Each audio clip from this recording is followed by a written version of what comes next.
more than a year, KXAN has been digging into the forensic fallout of the shutdown of the Austin Police Department lab.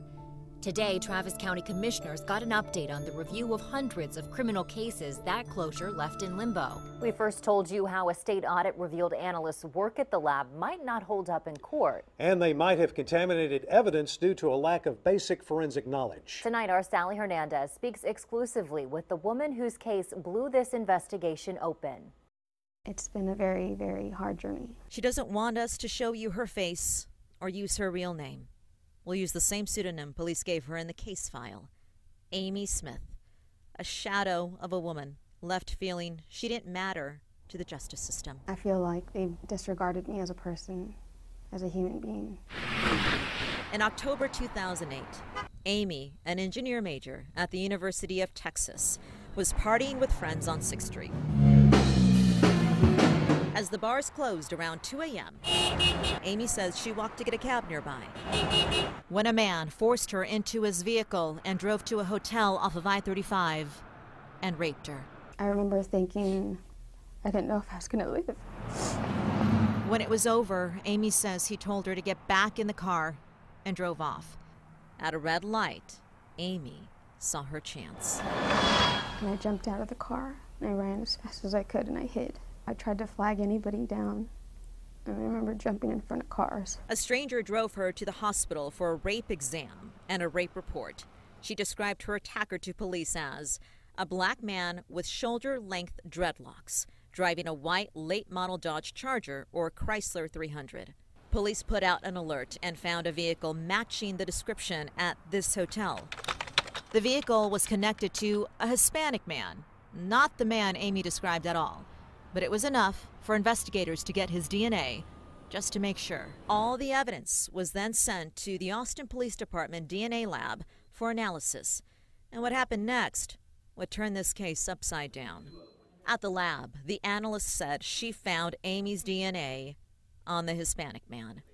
Amy said that was impossible. It was really confusing because the way that they explained it to me was there's this giant mix-up, but nobody knows how or when it happened, and they just knew that it was not right. The Hispanic man was excluded as a suspect, and through more DNA testing, police say they got a new match, Tyrone Robinson, a man investigators say not only fit Amy's description, but also rented a white Chrysler 300 and checked into an Austin hotel off of I-35 around the same time of the crime. He was arrested and charged with the attack. They weren't sure that if they took it to a trial or to a jury that it would be in my favor because of all the mix-ups. While prosecutors try to build a case against Robinson and clear up the confusion, he posted bail and went to Harris County, where he is now charged with sexually assaulting 2 other people.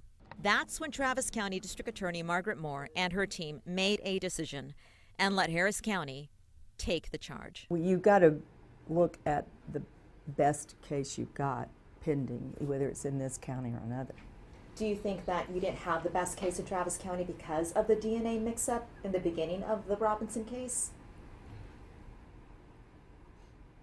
You know, I'm not comfortable really going into the details of this case because it could be back, and we don't need to be compromising in our future options with the case. For now, there is no case against Robinson in Travis County. DA Moore's team decided to drop the charges against him. Nearly 9 years to the day Amy was kidnapped and raped. They said that they were relying on the other county that he has charges in to put him in jail, and that I should seek my justice that way. And I don't think that that's right. Call me selfish or whatever, but I've been through too much to sit here and say that that's okay. Tyrone Robinson is out on bond and is yet to go on trial in Harris County for one of the sexual assault charges against him. And back here in Travis County, we wanted to know how often is it for sexual assault cases to be dismissed? And we found out 58 of the indicted sexual assault cases were resolved last year. But 21 of those cases were resolved because they were dismissed before they made it to the courtroom. Back to you. Thanks, Sally. We also discovered the analyst who handled Amy's case and many others still works for APD, not in the lab, but in the record-keeping division. Also today, the Travis County Commissioners learned of the 1,800 cases in question. The Forensic Project has flagged 116 as high priority. 16 have been referred to a world-renowned expert for scientific review.